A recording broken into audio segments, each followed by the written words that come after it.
Hi guys, good morning. This is Dan. Welcome to Engelgeist. For those of you that are new, welcome. For those of you that are returning, welcome back. For those of you that support me over on Patreon, thank you so very much. I appreciate your subscriptions. You guys mean the world to me. I mean, all my viewers do, in whatever way you support me, but those Patreon people, they go the extra mile. They help to support financially. If you're interested in doing that, you can look in the drop-down menu on any of the daily forecasts. It will give you not only contacts for my social medias of where to follow me, but also how to book a private reading, things you should keep in mind when watching any of my daily forecasts or any of my videos for that matter. And it's just a general information that you should know. And that's about it. This is a daily forecast for all signs, so it's a collective energy thing. So I speak in broad terms. You have to figure out where what I'm saying applies in your life, because you are the, driver of your destiny, let's say. You're in control of your fate. You have free will and choice, so it's up to you to decide where what I say fits, if at all. If it doesn't fit, that's okay. It may not be your reading today. These readings are date specific in the sense that they're originally created for a certain date. This is for Friday, May 7th, but it's not only for that date. I believe that these are timeless because they're broad spectrum. And if you're seeing it on a date that's not Friday, May 7th, that's okay. You may still want to watch it. It might be that at that point in time when you're seeing it is when the message is for you. Okay? So, you put my readings on shuffle and you get a random date, listen to it and see if it applies. I believe in that magic. I believe that that's our higher self or our guides finding us the right message at the right time.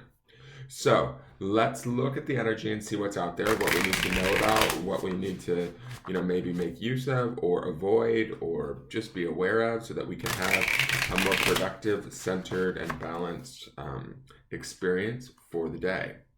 So let's see what's going on.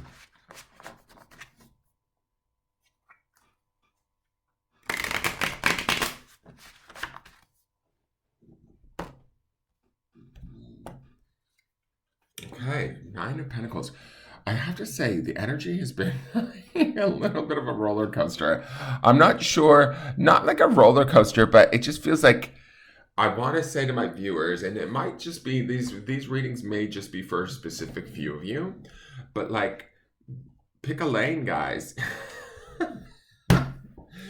All right. And maybe I need to pick a lane. I don't know. I feel really good lately, just pretty mellow day to day. Things are good.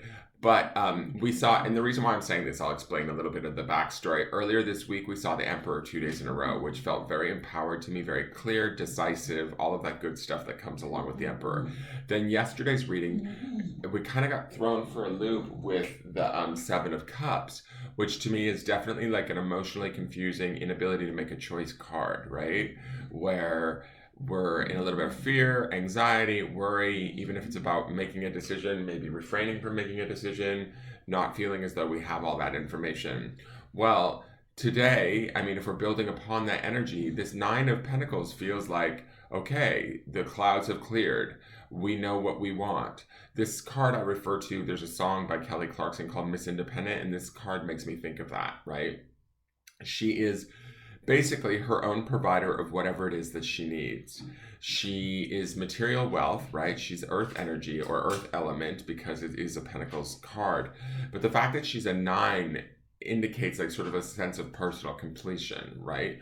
Feeling whole, feeling rich, feeling, and I mean rich in the sense of abundance in our life.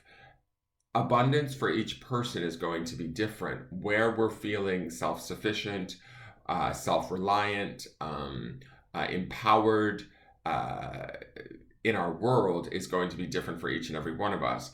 But what I love about her is she is exactly that. She's in a field of her own vineyard with fruiting, vines, pentacles everywhere. She even has this beautiful falcon, so we can tell she's well off.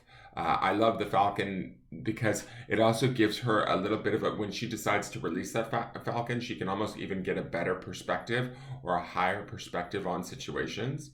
The sort of I don't know that it's a downside necessarily, but the one thing that some people talk about the Nine of Pentacles is she has everything except for a partner. So those of you that watch me looking for love, maybe today is not the day to necessarily love or be romantic with somebody else. It's about loving ourselves. I feel like that might be a theme this week. Remember, we have that, we're already at Friday, so we should be shifting from that Nine of Cups energy into the Empress energy around this point. And it would make sense because the way that I look at the card hierarchy is we have the Empress, who represents the highest form of feminine, like, sort of fertility, creativity, connection to nature and all of its sort of laws, all of that, right? Then we have below her, in my opinion, now this is solely just my opinion, I feel like below her is our master manifester, which is the Queen of Pentacles, right? And then below her, I believe, is the Nine of Pentacles, right? It's another woman in a field with everything that she needs around her. The Queen of Pentacles to me is a little bit more of a, how do I want to say this? Like, she's more of a manifester. She's slightly more connected, right? This Nine of Pentacles is more in a physical connection with the creations that she's made around her, right? She's in appreciation of those things that she has around her, yet she's not quite as fulfilled, complete, self-assured as, say, the Queen, or even more so, one level up to the Empress. The Empress is kind of like transcended. So if we have like the mind, body, and spirit, or the mind, or I should say, the spirit, mind, body connection, the spirit to me would be the representation of the Empress. The mind would be the representation of the Queen of Pentacles, and then the body would be the Nine of Pentacles, right? This is sort of the most physical of the three, the most physical sort of manifestation of that. I hope that makes sense. I don't know why I'm going down this road, because this is a new road for me with these cards, but it's a concept that I have. I love that she's in appreciation of everything that she has. We should see, I think, that Nine of Cups energy. This is the carryover of that emotional connectivity to the Nine of Cups, even though yesterday might have been a little bit confusing with the Seven of Cups. It feels as though we've sort of gotten some clarity, ideally. We understand what we have. We understand what we want to keep. We understand what we're building. We understand what we're working towards. And we understand what we need first and foremost. And that's really all that fucking matters. That's my feeling with her. So wherever you're working today, whatever you're looking at today, whatever you're trying to work towards today, know that your steps are not in vain. Know that your creativity is working.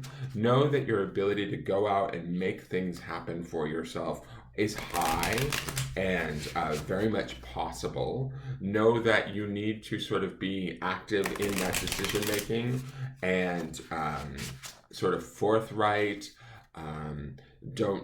no self-doubt. There could even be an inventory taking with her, where we look back at all of the things that we have created thus far, maybe for this year or in the years previous, and where we're at now.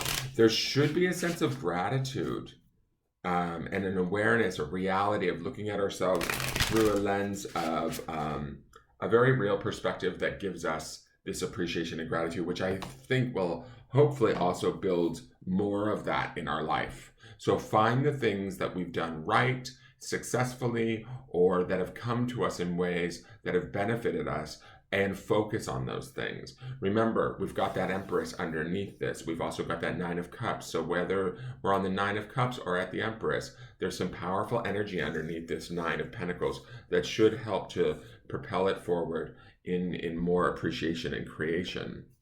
Now, we have bearberry, which I'm not familiar with, but it is some sort of a fruit. I like that, and I love the word is strength.